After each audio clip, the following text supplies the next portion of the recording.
안녕하십니까? 안녕하세요. 네, 반갑습니다. 오늘은 일요일 휴업령의 정사진이라는 주제로 하나님의 말씀을 한번 살펴보겠습니다. 타락한 개신교 미국이 앞장서서 세우고자 하는 일요일 휴업령은 교회와 국가가 연합하여 세속적 권력을 휘둘러서 가톨릭의 권위의 표인 일요일에 예배할 것을 교회의 교리를 국가의 힘을 빌어서 강요하는 것으로, 이것은 계시록 13장의 첫 번째 짐승 가톨릭 교황권이 과거 중세 시대 때 1260년간 다스렸던 방식인 것입니다.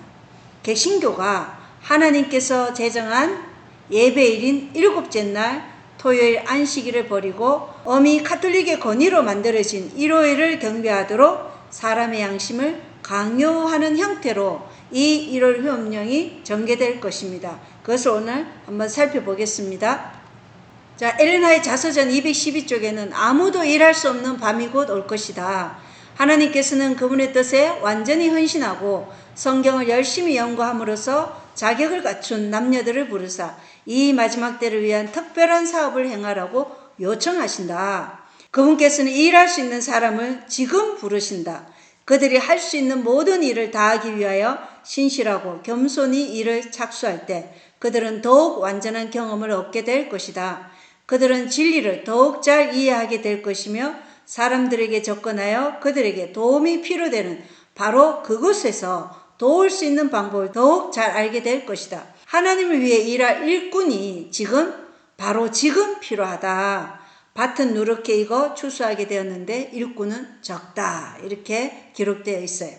우리가 이 땅에서 우리의 맡은 바에 충성하지 않는다면 은혜의 왕국에서 살고 있지 않기 때문에 예수님의 재림 때 들어갈 영광의 왕국에서 예수님과 함께 다스릴 것이라는 기대를 할 수 없다는 것입니다. 어떤 사람들은 큰소리 외침대를 위해 일하기 위해 지금 준비한다고 말하면서 현재 아무 일도 하지 않고 자신만을 위해 살아가는 기만 가운데 있습니다. 하나님은 지금 우리를 선교사로 부르시고 지금 할 수 있는 일을 다하기 위해 신실하고 겸손히 일을 착수하면 더욱 완전한 경험을 얻게 될 것이라고 말씀하고 계시죠. 밭은 누렇게 익어 추수하게 되었는데 지금 일꾼이 적다고 말씀하고 있습니다. 우리 사역의 역할에 대해서 교회정원 5권 715쪽에는 셋째 천사의 기별을 전하고 있는 우리의 모든 목사들이 그 기별이 무엇으로 이루어져 있는지 사실상 이해하지 못한다. 어떤 사람들은 국가개혁운동을 그다지 중요하지 않는 것으로 생각해 왔기 때문에 그들은 그것을 크게 주목할 필요가 있는 것으로 생각하지 않았고, 이 국가개혁운동이 바로 일요일 휴업령이죠. 그래서 이것을 크게 주목할 필요가 있는 것으로 생각하지 않았다는 것입니다. 그리고 그렇게 한다면 심지어 그들이 셋째 천사의 기별과 별개의 문제들에 대하여 시간을 바치는 것으로 느끼기까지 되었다. 그래서 여기 일요일 휴업령에 대해서 주목하면 셋째 천사의 기별과 별개의 문제들에 대해 시간을 바치게 되는 것으로까지 생각하게 되었다는 것입니다. 느끼게 되었다는 것이죠. 이 시대에 필요한 바로 그 기별을 이렇게 해석하고 있는 데 대하여 주님께서 우리의 형제들을 용서해 주시기 바란다. 백성들은 현 시대의 위험들에 관하여 깨우침을 받을 필요가 있다. 파수꾼들은 잠자고 있다. 우리는 여러 해 뒤떨어져 있다. 이렇게 기록되어 있습니다.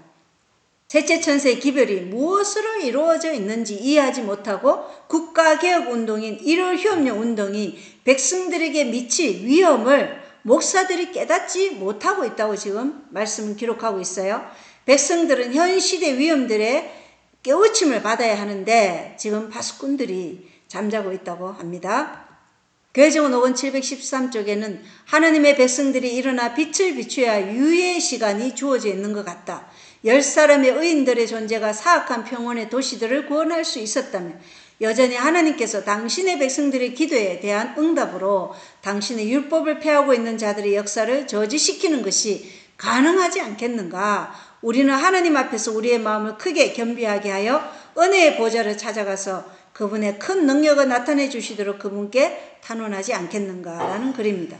하나님의 은혜의 보좌 앞에 나아가 겸비한 마음으로 지금 하나님의 율법을 폐하고 있는 자들의 역사를 저지시켜 달라고 탄원해야 할 때라는 것입니다. 지금 지금 우리에게는 지평선 넘어 조금의 유예 시간이 주어져 있는 것 같지만 이 은혜의 시간이 곧 끝날 것을 우리는 알 수 있습니다.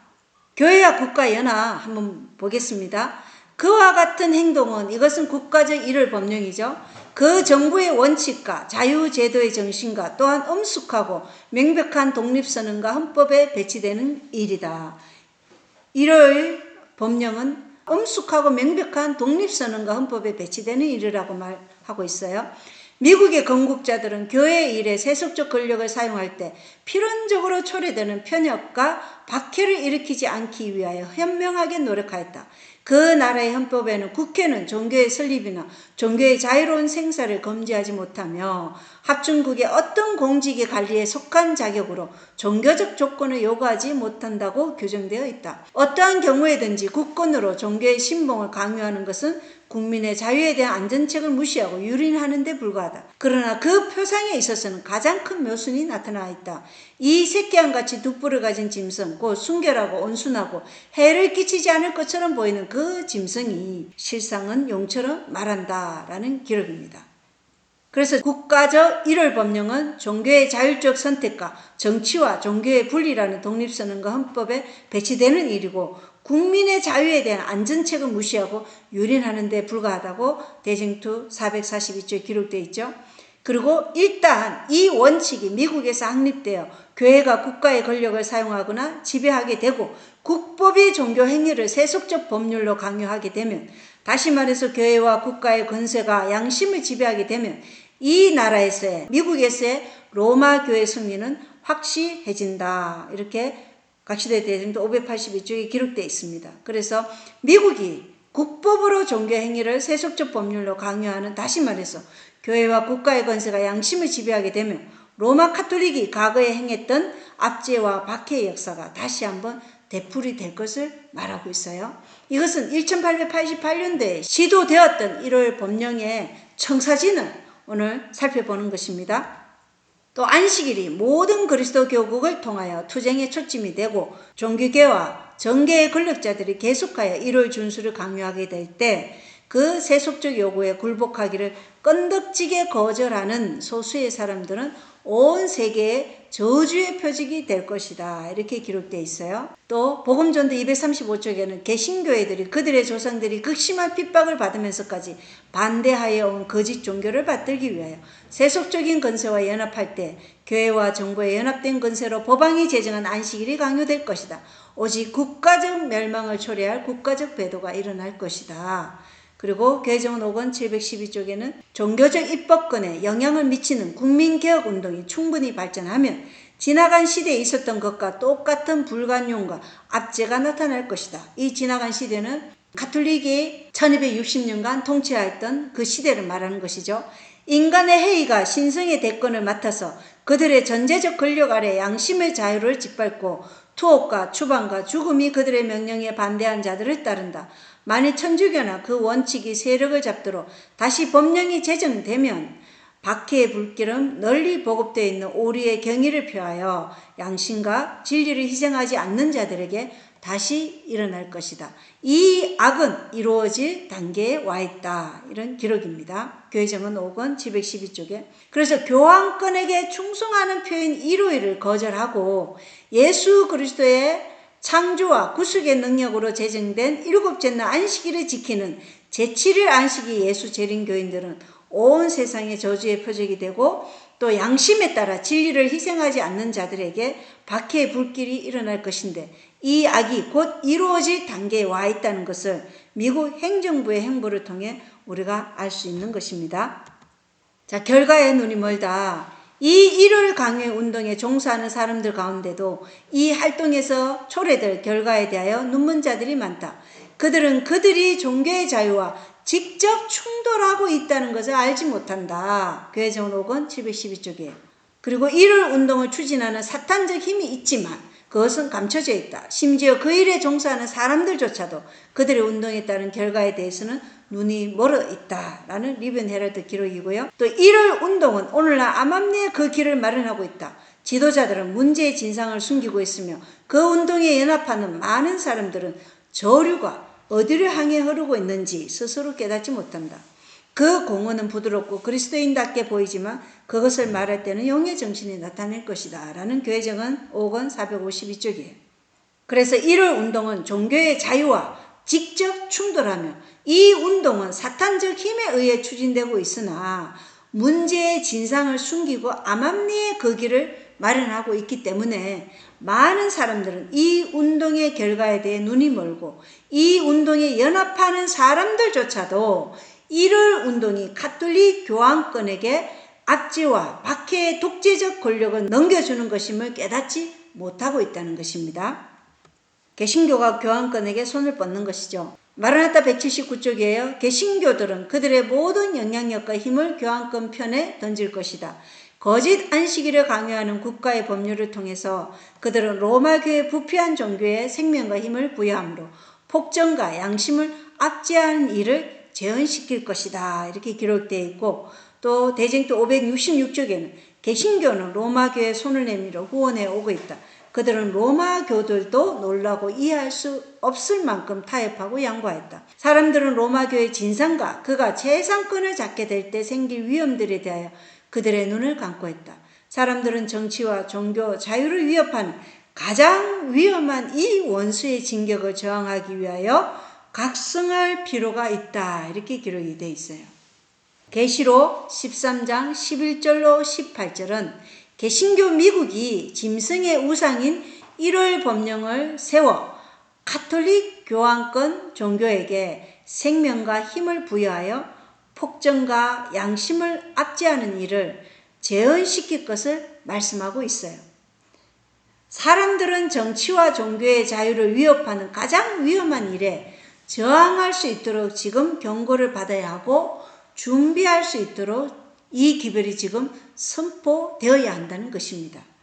자, 개신교와 가톨릭의 관계 보겠어요. 나는 두 뿔 달린 짐승, 이것은 계시록 13장 11절로 18절에 땅에서부터 올라온 짐승이죠. 나는 두 뿔 달린 짐승이 용의 입을 가졌고 그의 권능은 그의 머리에 있으며 그의 입으로부터 법령을 입으로 법령을 내린다는 것은 입법과 사법의 권한으로 말한다는 것이죠. 그의 입으로부터 법령을 내릴 것이라는 것을 보았다. 그 다음 나는 창녀들의 의미를 보았다. 어머니는 딸들이 아니라 그들과는 분리되고 구별된 존재였다. 그녀는 그녀의 날들을 가졌었고 그것은 과거였으며 이것은 뭐예요? 엄력 가톨릭이 과거 동안 1260년 동안 압제와 폭정으로 다스렸던 그 때를 말하는 것이죠. 그것은 과거였으며 그녀의 딸들인 개신교 교파들은 어머니 다음으로 와서 계시록 13장 11절로 18절의 짐승이죠. 어머니가 성도들을 핍박할 때 가졌던 똑같은 사상으로 행동할 것이다. 그래서 둘째 짐승은 첫째 짐승을 위해 모든 것을 한다는 것입니다. 그 가톨릭 교황권이 1260년 동안 폭정과 압제로 다스렸던 그 일을 누가 한다고요? 둘째 짐승 미국이 그 일을 한다는 것이죠.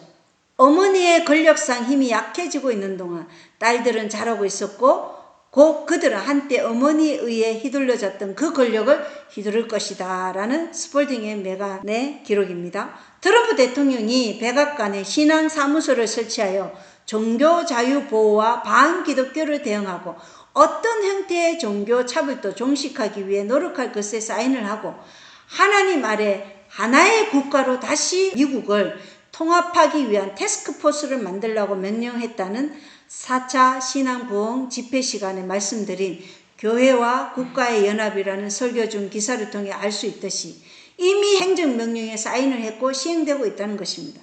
짐승의 우상이 세워진 것이죠. 이들이 말하는 종교 자유에 대한 보호라는 것은 공공의 이익을 위해서 그들이 세워놓은 일요일에 예배 드리는 것에 대한 종교 자유이지 일요일이 아닌 토요일 일곱째나 안식일에 대한 종교 자유를 보호해 주겠다는 말이 아니고 반기독교는 일요일을 권위로 세운 그 가톨릭에 반대하는 것은 다 반기독교라는 것입니다.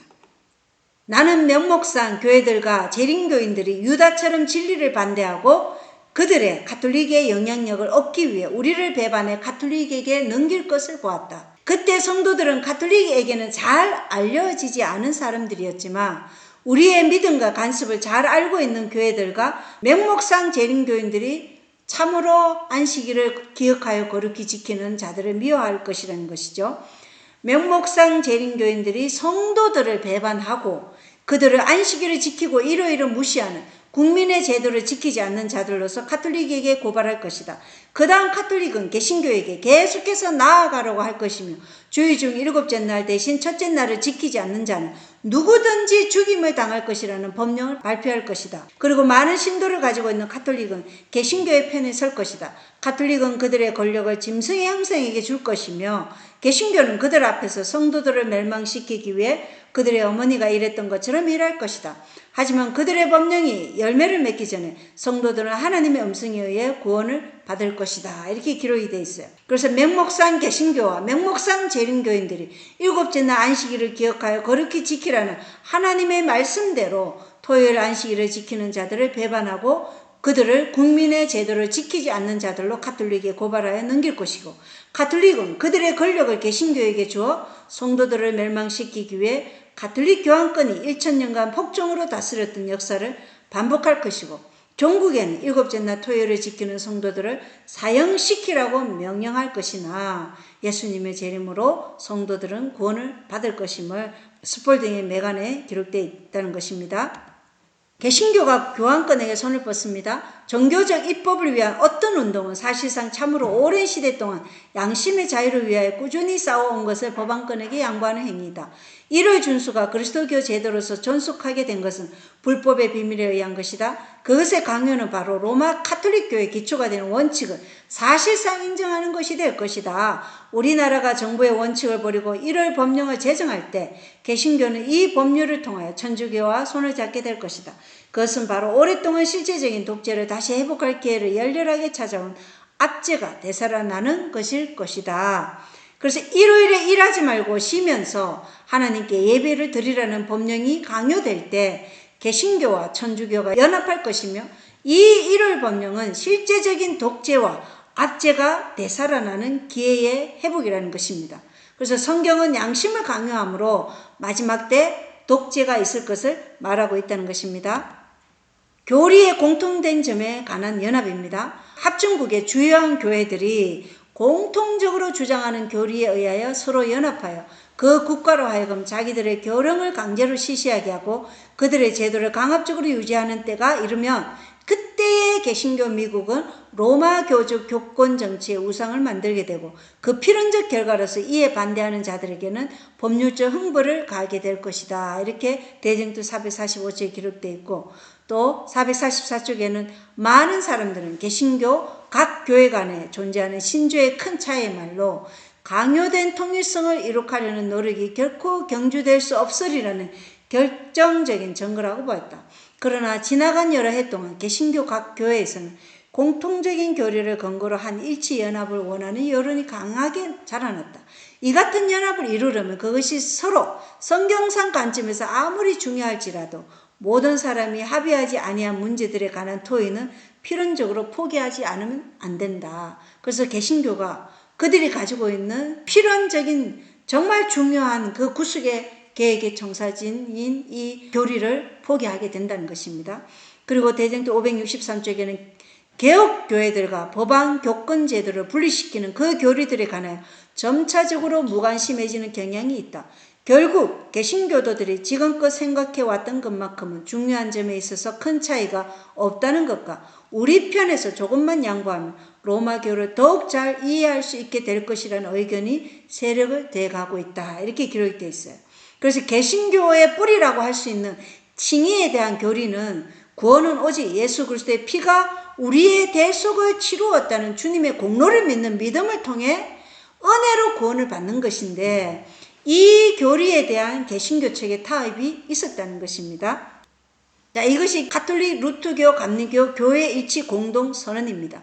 이 공동선언에 따라서 감리교회와 루터교가 가톨릭 간 합의된 이 칭의에 대한 교리에 동참해서 공동선언문을 발표했어요.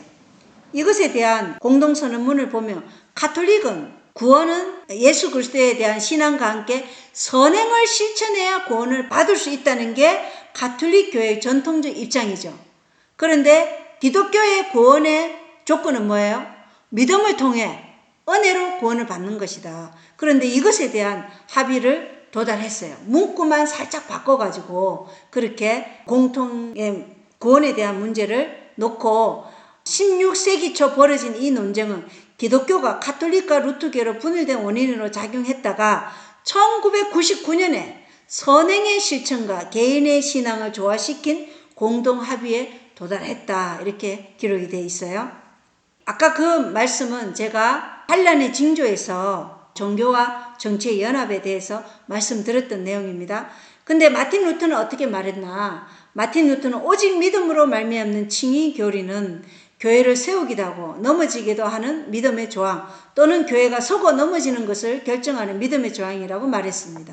그래서 갈라디아 2장 16절에 율법의 행위로는 어떤 육체도 의롭게 될 수 없느니라. 그래서 우리의 선행이 우리가 구원 얻는데 거기에 첨가되면 안 된다는 것이죠. 오직 믿음을 통해 은혜로 구원을 받는 것입니다. 물론 구원을 받은 백성은 어떤 일을 할까요? 그리스도와 함께 협력해서 선한 일을 행하지만 우리의 의는 다 더러운 옷과 같다 그랬어요. 그래서 구원을 얻는 데 있어서 우리의 의가 거기에 첨가될 수는 없다. 전적으로 그리스도의 의를 통해서만 우리는 구원을 얻는다. 근데 이 가톨릭은 그렇게 말하는 사람들은 저주를 받아야 된다. 이렇게 말하고 있는 것이죠. 자, 성직자들의 역할을 보겠습니다. 하나님의 백성에게 중대한 의미를 갖는 계획들이 여러 교파의 성직자들 사이에서 비밀리에 진행되고 있으며 이 비밀스러운 책략의 목적은 일요일 준수를 강제로 집행하기 위해 대중의 호감을 얻는 것이다. 만약 국민들이 일요일 법률을 지지하도록 이끌 수 있다면 성직자들은 헌법에 종교적 개정안을 넣기 위해 연합된 영향력을 행사하고 국민들이 일요일을 지키도록 강요할 것이다 라는 리벤 헤럴드 기록입니다. 여러 교파의 성직자들은 지금 비밀리에 일요일 준수를 강제로 집행하기 위해 대중의 호감을 얻어 국민들이 일요일 법률을 지지하도록 이끌어서 헌법을 개정하도록 연합된 힘을 발휘하고 일요일을 지키도록 강요할 것입니다. 그리고 정치인들이 대중들의 요구에 응할 것입니다. 대쟁투 592쪽에는 교회와 국가의 지도자들은 모든 계층의 사람들로 하여금 일요일을 존중하게 하고자 매수하고 설득하고 강요하기 위하여 연합할 것이다. 그들은 신적 권위의 부족을 압제적 법령으로 보충할 것이다. 정치적 부패는 정의를 사랑하는 마음과 진리를 존중하는 마음을 소멸시키고 있다. 그리고 심지어 자유의 나라 미국에서까지도 그 위정자와 입법자들은 일반 사람들의 한심을 사기 위하여 일요일 준수를 강요하는 법령에 대한 민중의 요구에 굴복할 것이다. 그처럼 큰 희생을 치르고 얻은 양심의 자유가 더 이상 존중되지 않을 것이다. 이렇게 기록이 되어 있어요.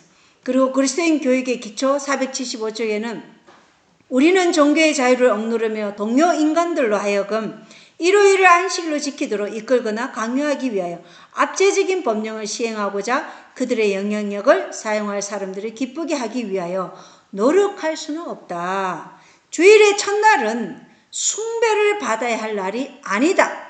그것은 가짜 안식일이다. 그러므로 주님의 가족들의 이론들은 이 날을 높이며 그분의 안식일을 짓밟음으로써 하나님의 율법을 거역하는 사람들에게 가담할 수 없다. 하나님의 백성들은 그러한 사람들을 공직에 앉히기 위하여 투표해서는 안 된다. 왜냐하면 이와 같이 할 때 그들이 공직에 있으면서 범하게 되는 죄에 참여하는 자들이 되기 때문이다. 이렇게 기록이 되어 있어요. 그래서 교회나 국가의 지도자들은 일요일을 예배일로 강요하는 일을 어떤 사람들에게는 돈이나 높은 지위를 내세워 매수하고 설득할 것이나 뜻대로 되지 않을 시에는 위협과 압제가 뒤따를 것을 대쟁투 592쪽에 말씀하고 있고 일요일 준수를 강요하는 가짜 안식일이 숭배받아야 할 법령으로 세워지면 양심의 자유가 사라질 것임을 그리스도인 교육의 기초가 지금 말하고 있다는 것입니다. 이 양심의 자유를 얻기 위해서 종교개혁을 위해서 얼마나 많은 피가 흘려졌고 또 많은 선지자들이 피를 흘렸음에도 불구하고 개신교가 그 양심의 자유를 지금 교황권에게 팔아넘기고 있다는 것입니다. 종교교육 과정의 도입을 위한 노력, 교회가 국가로 하여금 기독교 교육을 국립학교에 도입하도록 하려는 현재의 노력은 종교적인 면에서 강제의 교리를 부활시키는 것에 불과하며 그 자체가 바로 반기독교적이다 이렇게 기록되어 있고, 나는 성경을 공립학교에서 읽도록 법으로 강제할 정의나 권리가 없다고 생각한다라는 서신에 있는 글입니다. 엘렌 화이트이 이것을 적었다고 해서 그녀가 세속주 인본주의자이거나 무신론자인가? 그것은 아니라는 것입니다. 그녀는 미국 수정헌법 제1조를 존중했을 뿐이고, 이렇게 학교나 공립학교에 가톨릭이 변개한 그러한 십계명을 국립학교에 도입하려고 하는 이 자체가 반기독교적이다 이렇게 말하고 있다는 것입니다. 자, 이 1월 휴업령은 좋은 대의에 연결되어 있어요. 미국에서는 이 1월 휴업령이 1888년도에 무엇과 연결되어 있었죠? 금주운동과 연결되어 있었어요. 그래서 읽어보면 미국에서는 도덕적 개혁운동에서 가장 두드러지고 중요한 운동 중 하나인 금주운동이 흔히 1월 휴업운동과 병행해서 이루어지며, 또한 1월 휴업운동자들은 그들 사회의 가장 큰 복리를 촉진시키기 위하여 활동하고 있는 것으로 스스로 자처한다. 그리고 그들과 연합하기를 거절하는 자들은 마치 금주와 개혁운동의 원수처럼 비난을 받는다. 그러나 오류를 정당화시키기 위한 어떤 운동이 본질적으로 선량한 어떤 다른 운동과 연합되어 있기 때문에 오류를 좋은 것으로 만들어준다는 이론은 성립될 수 없다. 우리가 독소를 건전한 음식물에 혼합시키므로 그 정체를 가장할 수는 있을지라도 그 독성 자체를 변하게 할 수는 없다. 사이다에 농약을 타면 그건 농약이죠. 그렇게 되면 오히려 그 독성을 깨닫지 못하게 하는 그만큼 위험은 더욱 심하다. 거짓 것과 혼합시켜 그것을 참된 것처럼 보이게 하는 것이 사단의 계책이다. 1월 휴업운동의 지도자들이 사람들에게 필요한 개혁사학과 성경과 일치되는 원칙들을 강조할 수도 있다. 그러나 거기에 하나님의 율법과 반대되는 요구가 포함되어 있을 것 같으면 하나님의 정도는 그들과 연합할 수 없다. 사람의 계명을 위하여 하나님의 율법을 제어하는 일은 결코 용납될 수 없다. 그래서 오늘날은 이 금주운동이 아니라 기후변화로 인한 재난이 1월 법령을 세우는 촉매제가 될 것이고, 금주라는 좋은 대의에 연결시켜서 1월 법령을 세우려고 하나 하나님의 율법과 반대되는 독성 그 자체를 변하게 할 수는 없다는 것입니다. 그래서 야고보서 2장 10절은 누구든지 온 율법을 지키다가 한 조목이라도 어기며 모든 것에서 유죄가 되나니라고 말씀하십니다. 그래서 일요일은 인간의 권위로 세운 가짜 안식일이고, 하나님은 일곱째 날 토요일을 예배일로 정하셨고 그날을 기억하여 거룩히 지키라고 창세기 2장에서부터 요한계시록까지 어제나 오늘이나 동일하게 말씀하고 계신다는 것입니다. 하나님의 백성들이 비난을 받습니다. 성경상 안식일을 존중하는 사람들은 법률과 질서를 문란케 하고 사회의 도덕적 재질을 깨뜨리고 무정부 상태와 타락을 초래하고 지상에 하나님의 심판을 불러들이는 자들로 비난을 받게 될 것이다.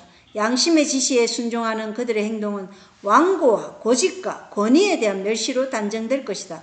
그래야 그들은 정부에 대하여 불평하는 자들로 고발당할 것이다. 하나님의 율법을 준수하여 의무를 부인하는 목사들은 강단에서 하나님께서 정하신 국가의 권위에 복종해야 할 의무를 주장할 것이다. 의회와 법정에서 계명을 지키는 사람들은 거짓 정인으로 정죄당할 것이다. 자, 이것 지난 시간에 제가 말씀드렸던 것을 제가 지금 반복하는 것들이 있어요. 왜 반복을 하냐면 우리의 교육은 반복을 통해서 자꾸자꾸 우리의 마음에 새겨져야 되기 때문에 반복을 합니다. 그리고 마지막 날 사건들에 보면 곧 1월 법령이 강요될 것이며 책임 있는 지위에 있는 사람들은 하나님의 계명을 지키는 한 줌의 사람들에 대하여 분격해 할 것이다 라는 것입니다. 그래서 안식일을 토요일 하나님의 넷째 계명의 인으로 기록된 토요일 안식일을 지키는 사람들은 법률과 질서를 문란케 하고 사회의 도덕적 재질을 깨뜨리고 무정부 상태와 타락을 초래하고 지상에 하나님의 심판을 불러들이는 자들로 비난을 받게 될 것이라는 것입니다.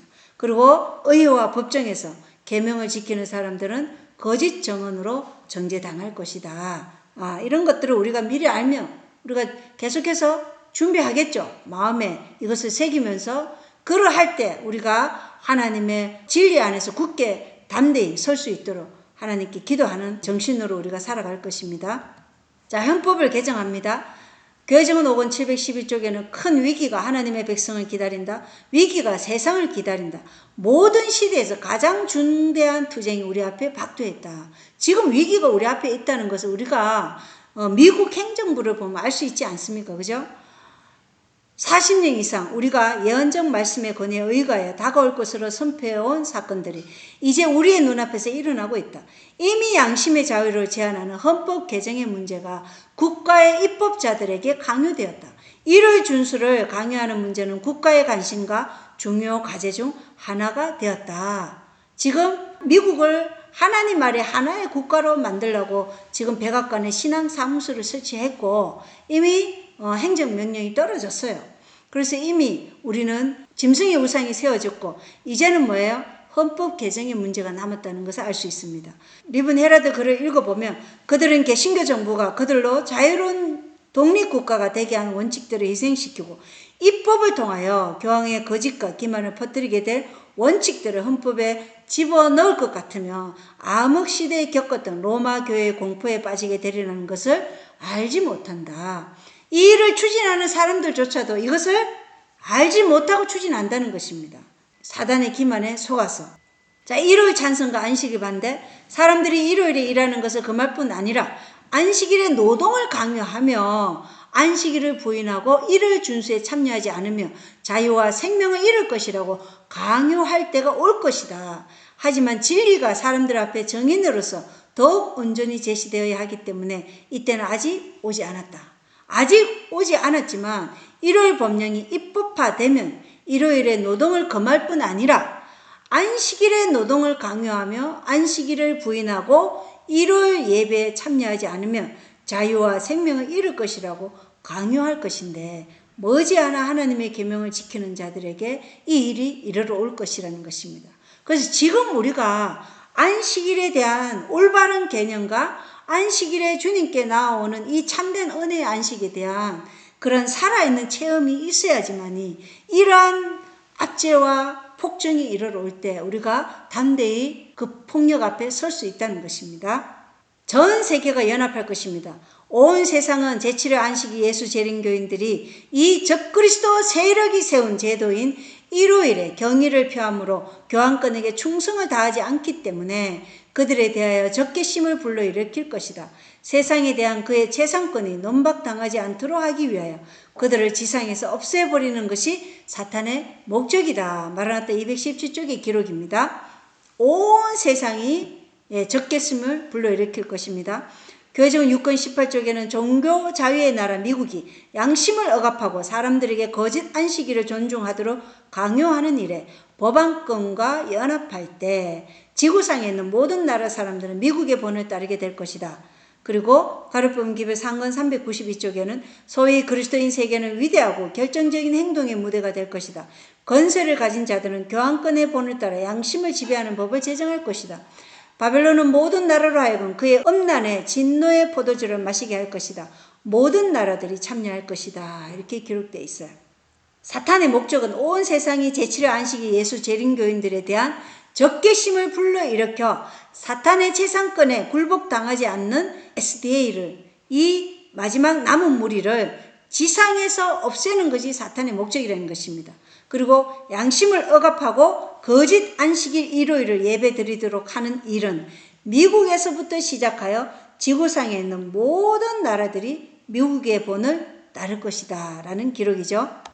전 세계가 연합할 것입니다. 교회정은 6권 395쪽에 외국들도 미국의 모본을 따를 것이고 미국이 선두에 나서고 온 세상이 흩어진 우리의 백성들에게 같은 위기가 닥쳐올 것이다 라고 기록되어 있고 가룟법인 기별 상권 427쪽에는 악한 자들은 자신들이 진리를 가졌으며 이적이 그들 중에 있으며 하늘로부터 온 천사가 그들과 더불어 말하고 그렇으며 큰 능력과 징조와 이적이 그들 중에서 일어났고 이것이 그들이 오랫동안 기대해온 일시적 천년기라고 선언하였다. 온 세상에 계심하였고 일월 법령과 조화되었으나 이 작고 연약한 백성들이 이 땅의 법과 하나님의 법을 무시하면서 나서서 이 지상에서 올바른 유일한 자들이라고 선언하였다. 이렇게 기록이 되어 있어요. 그래서 마지막 때 계시록 13장 13절의 말씀처럼 많은 이적과 기적으로 사람들을 미혹할 것이에요. 그리고 바벨론의 거짓된 교리로 이 땅에서 일시적 천연계를 선언하지만 하나님의 계명을 지키고 예수의 증거와 예수의 믿음을 가진 소수의 무리는 짐승의 표인 일월 법령과 연합하지 않을 것이라는 것입니다. 하나님의 백성에 네 가지 조건이 있죠. 뭐예요? 성도들의 인내, 하나님의 계명을 지키고 예수의 믿음을 지키고 그리고 예수의 정언을 가진 자들이 남은 무리의 4가지 조건이라는 것입니다. 자, 헌법을 개정하는 것입니다. 빠르든지 느리든지 간에 1월 법령은 통과될 것이다. 1월 법령이 빠르든지 느리든지 이제 곧 올 것입니다. 하지만 하나님의 백성들에게는 사람들에게 경고하기 위해 해야 할 일이 많이 있다. 이 일은 우리의 사역에 자리를 잡으려 노력해온 사탄의 계략에 맞서고 기다려야 했기 때문에 크게 지연됐다. 우리는 몇 년이나 뒤처져 있다. 이렇게 기록이 되어 있어요.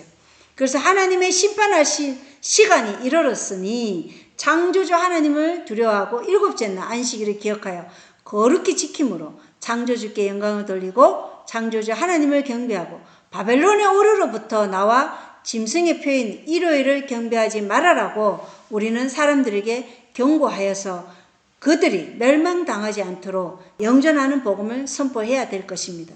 계시록 14장은 우리가 전해야 할 영전하는 복음이 새 천사의 기별이라고 분명히 말씀하고 있어요. 그리고 우리는 이 복음을 전할 시간이 얼마 남지 않았기 때문에 지금 우리는 열심을 내야 할 때라는 것입니다. 자, 시대의 징조가 그런 것들을 말해주고 있죠. 교황권에게 경배를 강요하는 일, 마지막 날 사건들 132쪽에 개신교측의 1월 준수의 강요는 법안권에 대한 경배를 강요하는 일이다. 세속적 권력을 가지고 종교적 의무를 강요하는 바로 그 행위로 말미암아 교회들은 스스로 짐승의 우상을 만들게 된다. 이런 의미에서 북미 합중국이 1월 준수를 강요하는 것은 짐승과 그 우상에게 경배하도록 강요하는 일이 된다. 이렇게 기록되어 있죠. 1월 준수를 미국이 강요하는 것은 곧 누구에게 경배하도록 강요하는 거예요? 첫째 짐승, 교황권에게 경배하도록 강요하는 일이라는 것입니다. 그래서 땅의 왕국은 인간 교황권에게 복종하도록 강요하는 것이고 하나님은 강요하지 않으셔요. 하나님은 우리의 양심을 강요하지 않으시고 양심이 자유의지로 선택하도록 하십니다. 만약에 하나님이 우리의 양심을 강요하실 수 있는 분이었다면 예수 그리스도께서 이 땅에 오셔서 십자가에 달려 돌아가실 필요가 없었던 것입니다. 강요할 수 없기 때문에 하나님께서는 당신 자신을 우리를 위한 대속물로 주셨고 그분을 믿는 모든 사람들이 영원한 영생에 이르도록 하시기 위해서 이 땅에서 가시면류관으로 대관식을 치르신 것이죠. 이것이 하나님께서 우리에게 주시고자 하시는 하늘의 왕국이라는 것이에요. 자, 땅의 왕국 대 하늘의 왕국에 대해서 시대의 소망 509쪽에는 그러나 오늘날 종교계에 그들이 믿는 바대로 세상적인 현세적인 주권으로서의 그리스도의 나라를 세우기 위하여 일하고 있는 사람들이 많이 있다. 그들은 우리 주님을 이 세상 나라의 치리자, 즉 법정과 병영, 국회, 궁정, 시장의 치리자로 만들기를 바라고 있다. 그들은 그분께서 인간의 권위에 의해 집행되는 법령들을 통해서 통치하기를 기대한다. 그리스도께서 오늘날 이 세상에 육체로 계시지 않으므로 그들 자신이 그리스도의 나라의 율법을 집행하는 데 있어서 그분을 대신하여 행하게 될 것이다. 이와 같은 왕국의 건설이 그리스도 당시 유대인들이 바라던 것이었다.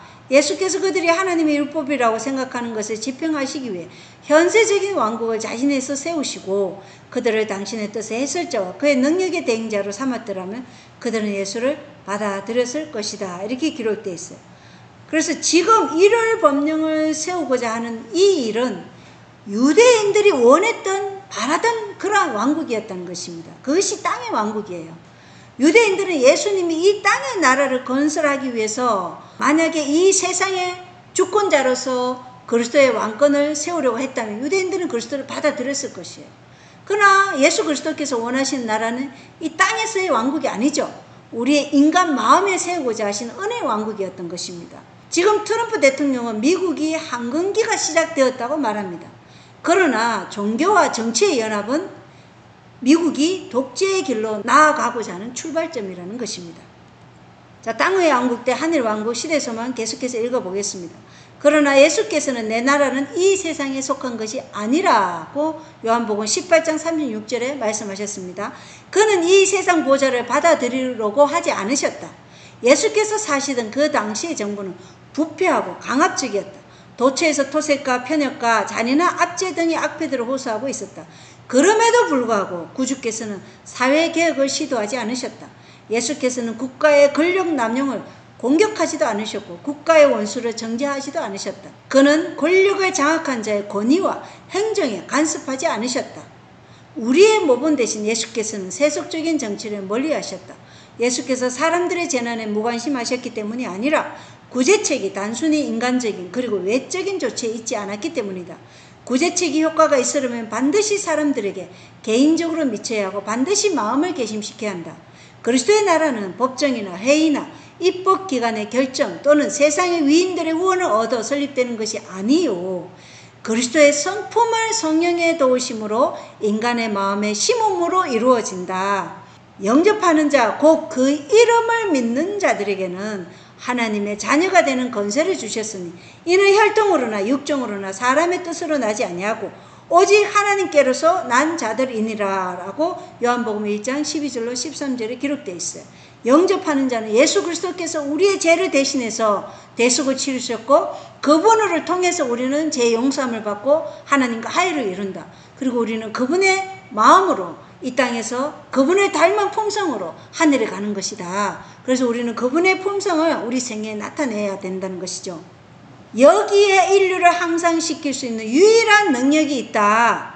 그러므로 이 사업을 성취하기 위한 인간의 일은 하나님의 말씀을 가르치고 또 실행하는 것이다. 하나님의 나라를 이루려고 하는 이 사업을 성취하기 위한 유일한 일은 뭐예요? 하나님의 말씀을 가르치고 그 말씀이 우리의 생애에서 실행되도록 하는 것이 하나님의 나라를 세우는 일이라고 지금 시대의 소망은 말씀하고 있다는 것입니다. 그래서 예수님의 말씀이 내 나라는 이 세상에 속한 것이 아니라 인간의 마음을 하나님의 형상으로 회복시키는 은혜의 왕국을 세워 다시 오실 예수님의 재림 때 그 마음의 은혜의 왕국이 세워진 자들을 하늘 왕국으로 데려가셔서 하늘에서 천년 왕국을 누리고 천년 후에 이 지구로 다시 내려와 악인들과 악한 천사들을 집행 심판하시고 지구가 하나님의 보좌의 중심이 되는 그 영광의 나라를 세우시겠다고 성경은 말씀하고 있다는 것입니다. 이 천연왕국에 대한 말씀은 제가 조사 심판에 대해 1부 2부로 설교한 내용을 참고하시기 바랍니다. 자, 마라나타 204쪽을 보겠어요.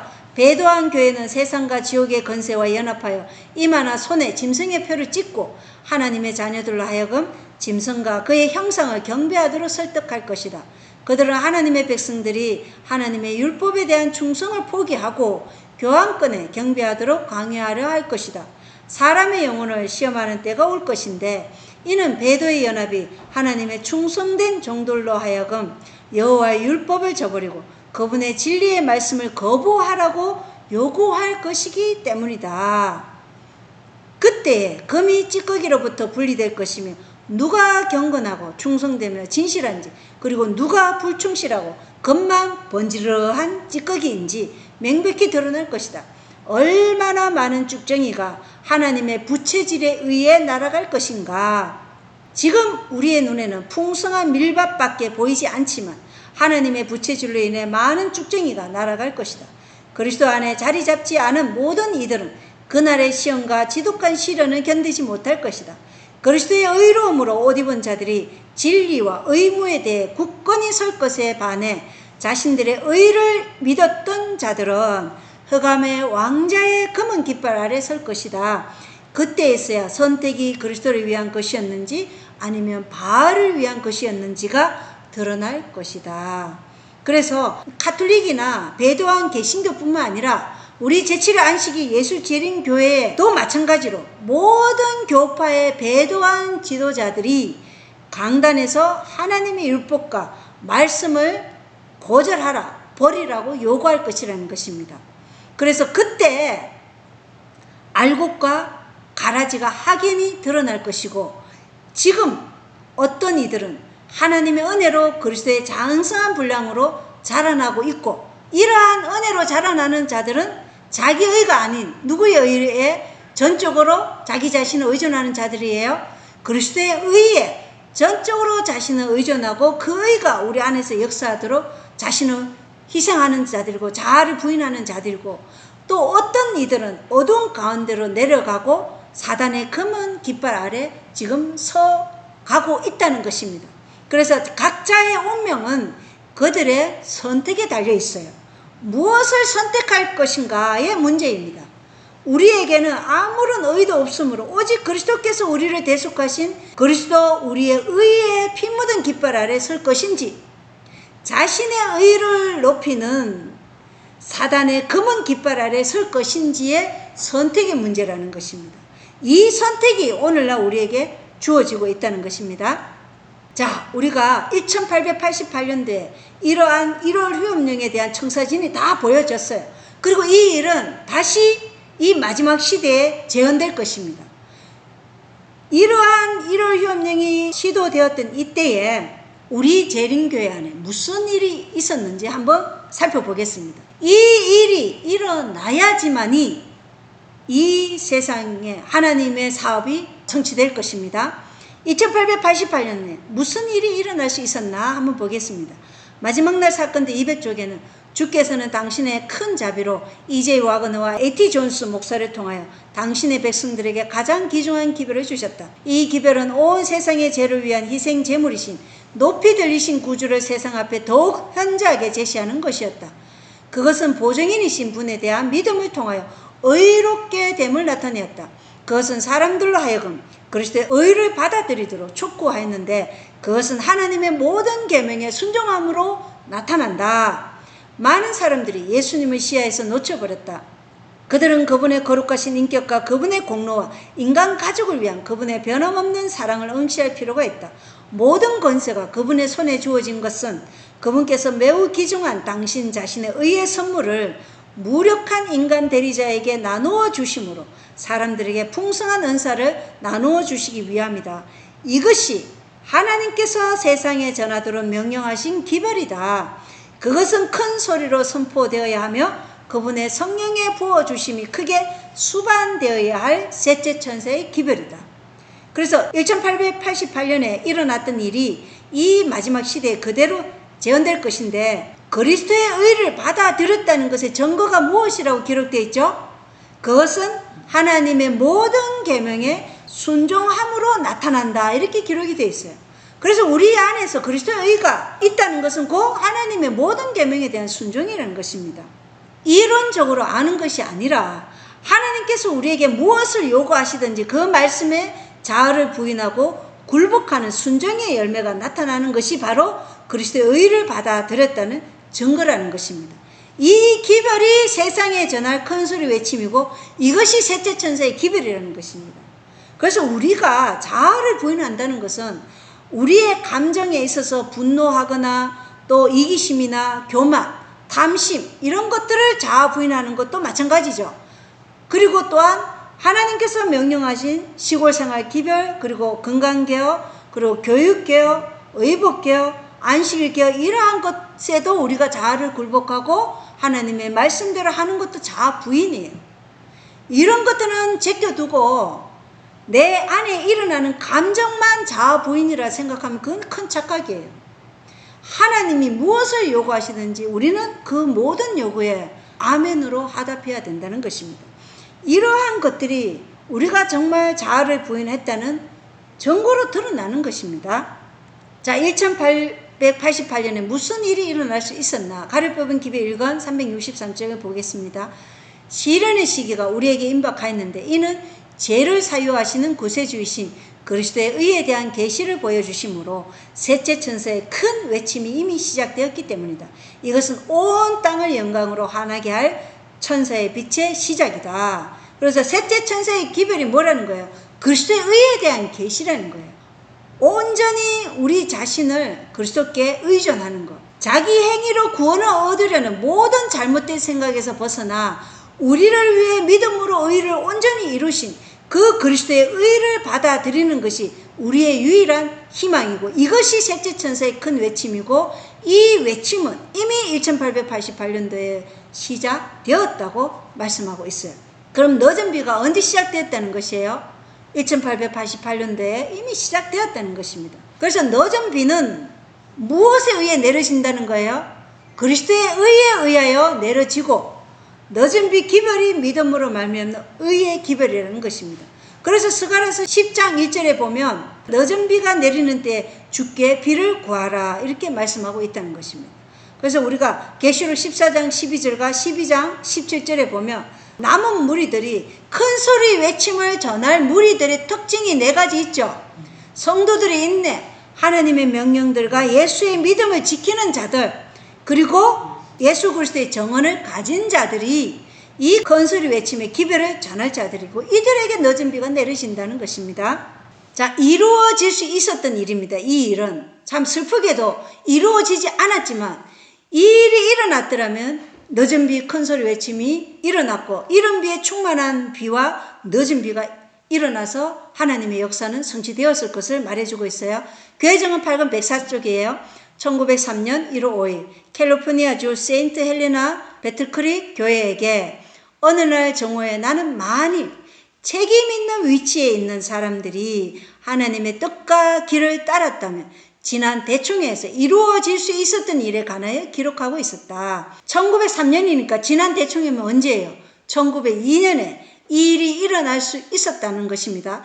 큰 빛을 가진 자들이 빛 가운데서 행하지 않았다. 집회는 끝났고 기회는 마련되지 않았다. 사람들은 마땅할 만큼 스스로를 낮추지 않았고 성령께서는 주어지지 않았다. 나는 의식을 잃을 때까지 글을 썼고 나는 배트크릭에서 어떤 장면을 목격하고 있는 것처럼 보였다. 우리는 태브네클 교회 강당에 모여 있었다. 기도를 드리고 찬미가를 불렀다. 그리고 다시 기도를 드렸다. 가장 열렬한 간구가 하나님께로 상달되었다. 집회는 성령의 임재로 특징이 지어졌다. 그 일은 더욱 절실해져 마침내 참석자 중 어떤 사람들은 큰 소리로 울고 있었다.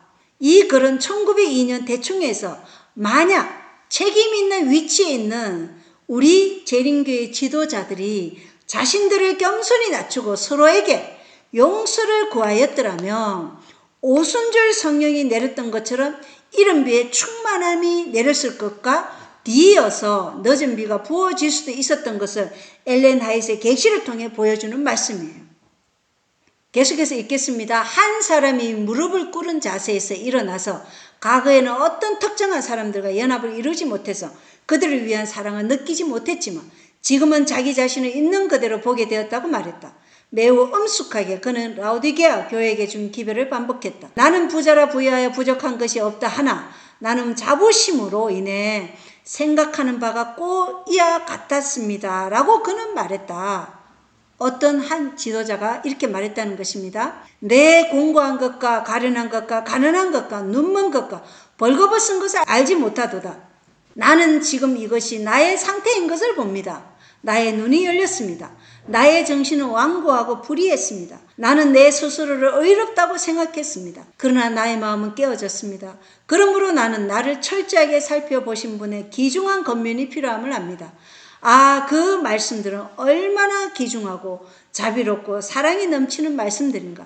내가 너를 권하노니 내게서 불로 연단한 금을 사서 부요하게 하고 흰 옷을 사서 입어 벌거벗은 수치를 보이지 않게 하고 안약을 사서 눈에 발라보게 하라. 이렇게 계시록 3장 17절 18절의 말씀이 기록되어 있다는 것입니다. 지도자 중 한 사람이 만약에 1902년 대총회 때 이렇게 했었더라면 영적 부흥이 일어났을 것이라는 것을 엘렌 하이트 계시를 통해서 본 것을 지금 기록해 놓은 것이에요. 지도자들이 자기의 정신이 완고하고 불의했고 자기는 자부심으로 가득 찼고 자기 스스로를 자기가 의롭다고 생각했다는 것을 만약 하나님 앞에 자백하고 동료 지도자들에게 함께 용서를 구하는 이 일이 있었더라면 라오디게아 교회의 상태를 올바로 깨달았더라면 그때 이 이른 비에 충만한 영적 부흥이 일어났을 것이라는 것입니다.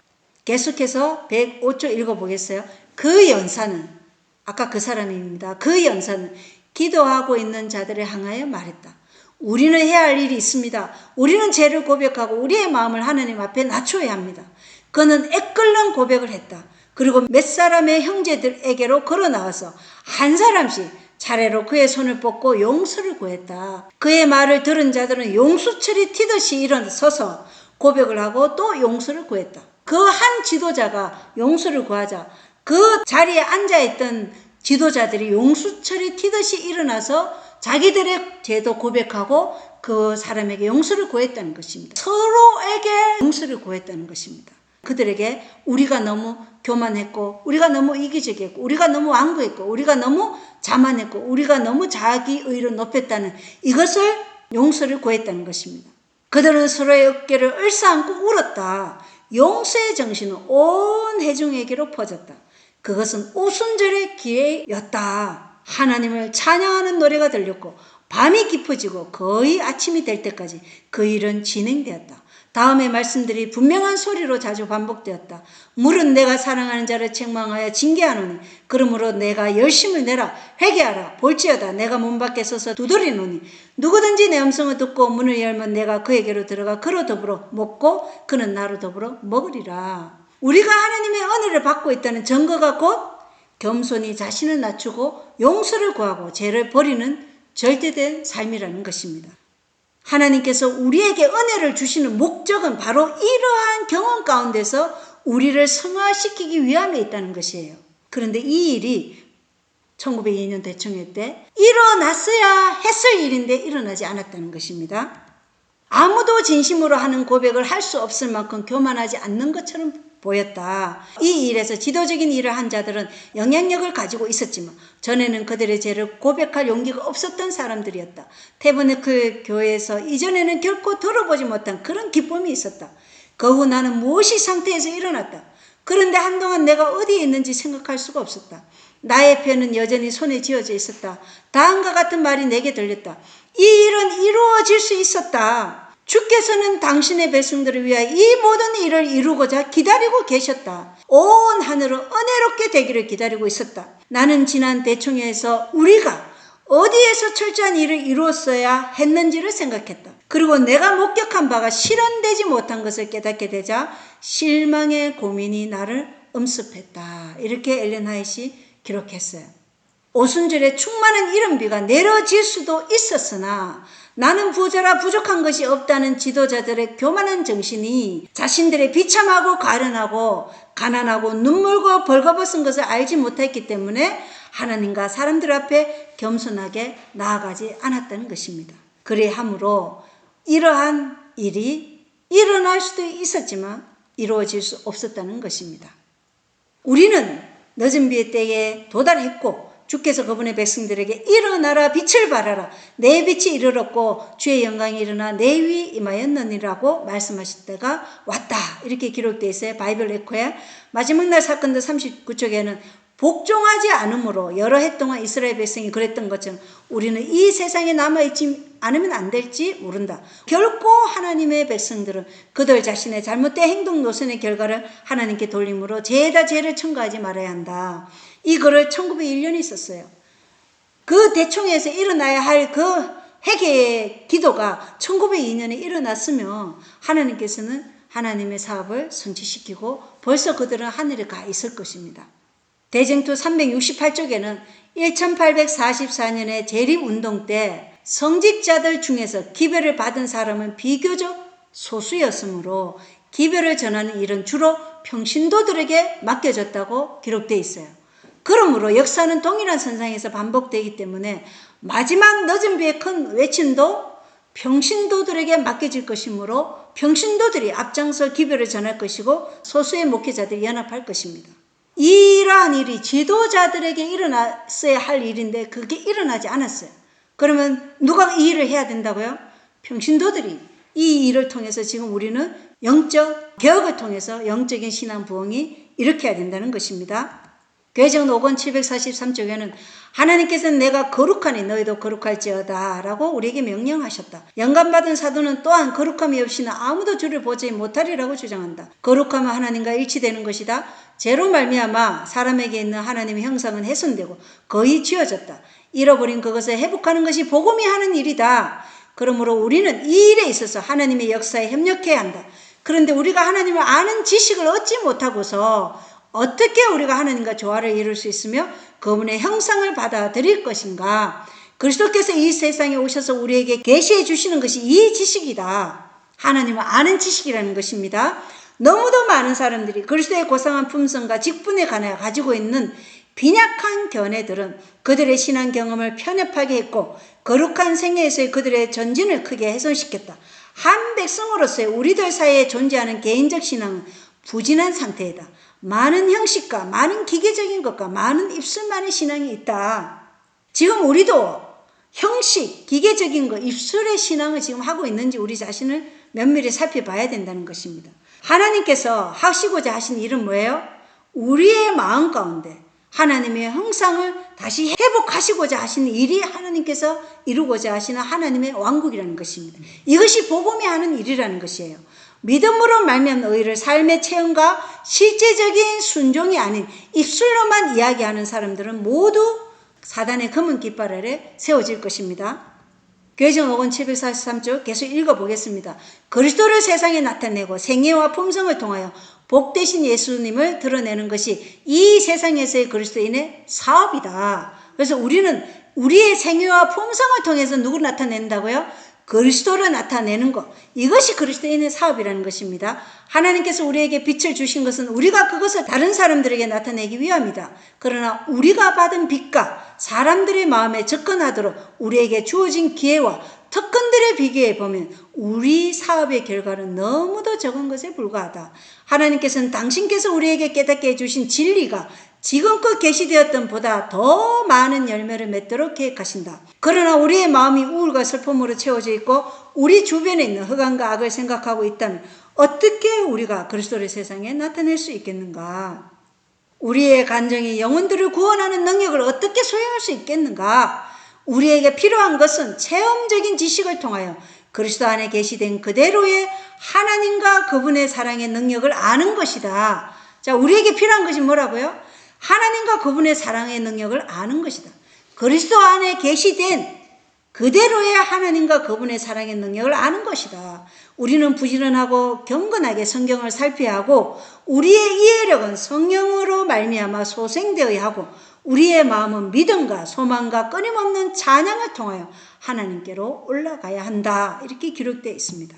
남은 무리는 자신들의 생애와 품성으로 그리스도를 세상에 드러내는 사람들이고 우리에게는 체험적인 지식을 통해 그리스도의 의가 드러나도록 성령의 도우심을 받아 우리의 자아를 부인함으로 주님께서 우리 안에서 역사하시도록 우리 자신을 허락해 드리는 삶이 날마다 증거되어야 한다는 것입니다.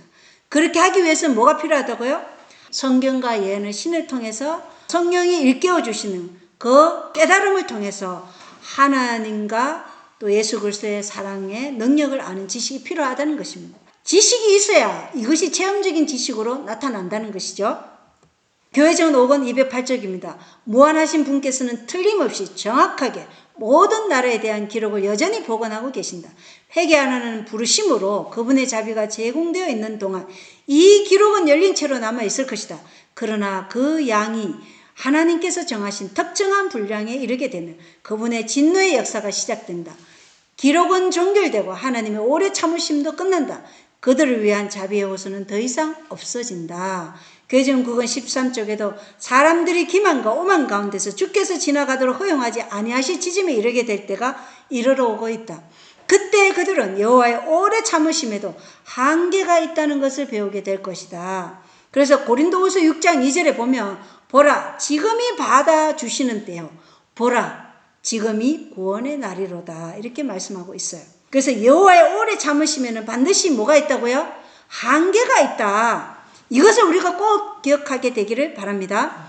일요일 법령이 강요될 때 하나님의 인을 치는 일이 시작될 것이고 큰 소리 외침에 짧은 능력이 선포된 후에는 모든 사람에게 더 이상 자비의 초청은 선포되지 않을 것이므로 각 사람들의 운명은 결정되는 것입니다. 더 이상의 은혜의 시간은 없는 것입니다. 그래서 지금 그분이 우리에게 호소하실 때, 그분이 우리를 구원하고자 하실 때 우리는 그분께로 나아가 우리 자신을 온전히 그분께 헌신하는 그러한 삶으로 나아가야 된다는 것입니다. 자, 실물교회는 315쪽입니다. 하나님께서는 당신의 자녀들이 온전하게 되기를 바라신다. 그분의 율법은 그분의 품성의 사본인 동시에 모든 품성의 표준이 된다. 이 귀한 표준을 모든 사람에게 주신 것은 하나님께서 당신의 나라를 구성할 백성들이 어떠한 사람이 되어야 할지에 대해 오해가 없도록 하시기 위함이다. 그리스도의 지상생애는 하나님의 율법의 완전한 표현이므로 하나님의 자녀라고 주장하는 자들이 그리스도와 같은 품성을 갖게 될 때 하나님의 계명을 순종할 수 있게 될 것이다. 그렇게 될 때 주께서는 그들이 하늘 가족을 구성할 만한 자들이 될 수 있다고 믿으실 수 있게 될 것이다. 저희는 영광스러운 그리스도의 의의 옷을 입고 임금님의 잔치에 한 자리를 차지하게 될 것이며 피로 씻은 옷을 입은 무리들과 연합할 권세를 갖게 될 것이다. 하나님의 품성이 어디에 기록되어 있다고요? 율법에 기록되어 있다. 율법에 기록되어 있기 때문에 우리가 그 율법에 기록된 것을 부지런히 연구하면서 그 율법에 일치된 생애를 살기 위해서 우리의 자아를 부인하며 그리스도께서 우리 안에서 당신의 뜻을 이루실 것이다. 그래서 예수께서 오셨을 때 주님을 위해 이것도 했고 저것도 했고 이렇게 말해도 예수님을 사랑한다는 증거는 곧 무엇으로 나타나요? 순종으로 나타나고 그리스도의 의의 열매도 순종으로 나타난다는 것입니다. 리벤 헤러드 1899년 기록입니다. 우리는 과거에 봐왔듯이 미래의 온갖 종류의 성품이 발달하는 것을 보게 될 것이다. 우리는 우리가 신임하고 믿었으며 원칙에는 강철과 같다고 생각했던 사람들이 배도하는 것을 보게 될 것이다. 자, 원칙에는 강철과 같다고 생각했던 사람들이, 우리가 신임하고 믿었던 지도자들이 배도할 것이고 또한 사람들도 그렇게 배도할 것이라는 것입니다. 무엇인가 그들을 시험하기 위해 다가오고 그들은 정복된다. 누군가는 이런 사람이 타락한다면 우리가 누굴 믿을 수 있겠는가라고 말한다. 이것은 좁은 길을 걷기 위해 애쓰는 사람들의 믿음을 파괴시키기 위해 사단이 가져오는 유혹이다. 타락한 자들은 명백히 주님 앞에 그들의 길을 더럽혔다라는 기록입니다. 그래서 우리가 사람을 영적 지도자로 숭배하고 신뢰하며 그것이 곧 바로 그 사람을 작은 교황으로 만드는 거랑 똑같다는 것입니다. 우리가 신임하고 믿었던 사람들 중 원칙에 있어서 강철과 같아 보이나 핍박의 때가 이르렀어야 그들의 진 면목이 드러나 그들이 배도하는 것을 본다는 것입니다. 이러한 일이 일어날 때 우리 보고 놀라지 말라고 하나님께서는 다 기록해 놓으신 것이에요. 계시록 5권 11쪽입니다. 영혼들은 지식의 부족으로 멸망하고 있습니다. 현대 진리의 빛을 가지고 있으면서도 동료 인간들에게 임박한 심판에 대해 경고하는 활동적인 열심이 없는 자들은 그들의 의무태만으로 하나님께 문책을 받지 않으면 안 됩니다. 영혼들의 피가 그들의 옷에 묻은 것입니다. 정말 이 말씀은 놀라운 말씀이죠. 지식의 부족으로 멸망해 가는 영혼들을 구원코자 하는 열심이 없다면 우리가 의무태만으로, 하나님 앞에 의무태만으로 그 영혼들의 피가 우리에게 묻을 것이라고 말씀하고 있어요. 그래서 영혼 구원 사업에 그리스도와 성도들이 함께 연합하시기를 바랍니다.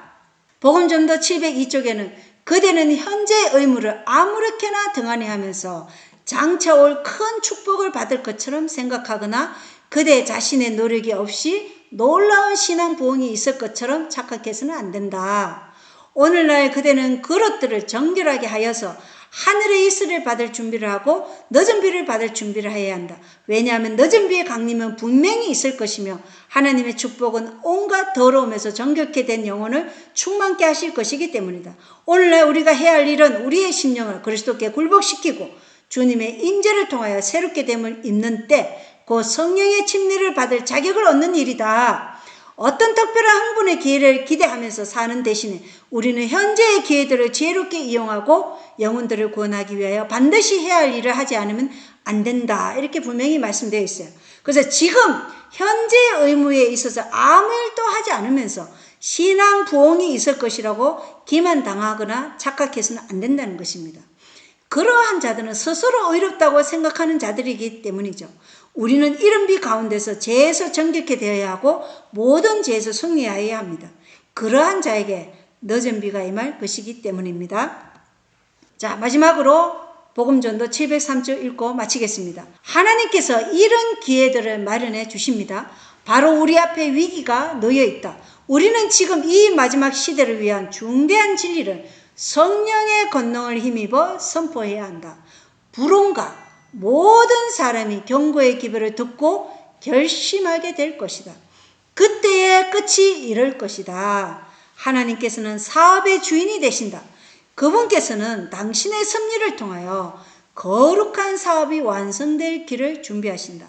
주님께서 기회들을 마련해 주실 것이며 가마력을 끼칠 수 있는 길과 활동의 방법들을 제공해 주실 것이다.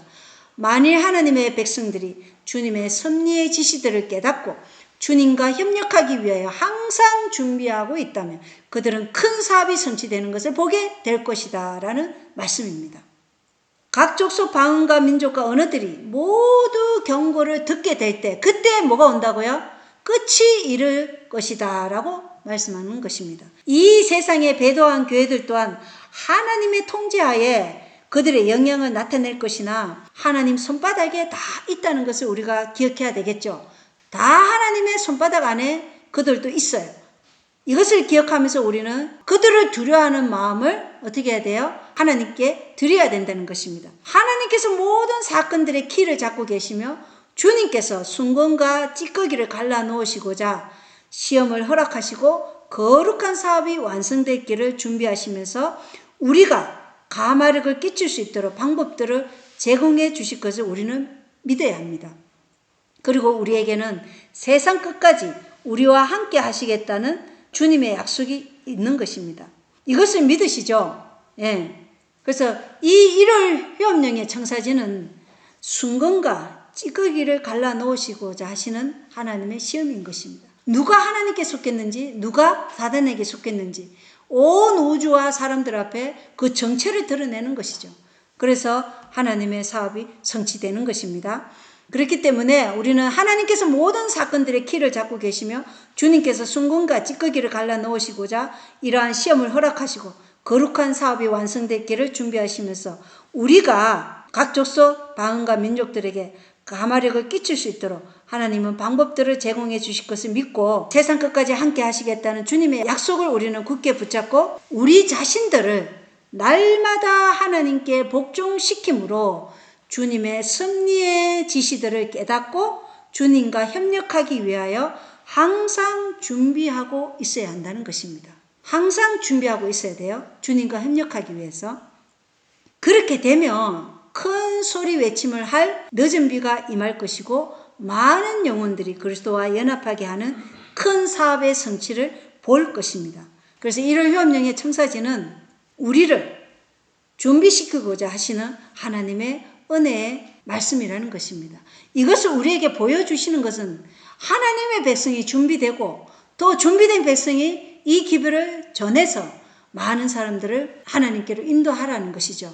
그래서 이 청사진을 우리가 올바로 이해하면 앞으로 다가올 1월 법령에 대한 그 청사진도 동일한 선상에서 반복될 것이라는 것을 알 수 있습니다. 너희는 주를 만날 만한 때에 그분을 찾으라. 그분께서 가까이 계실 때 그분을 부르라 라는 이사야 55장 6절의 말씀으로 오늘 1월 휴업령의 청사진에 관한 모든 말씀을 마치겠습니다. 감사합니다.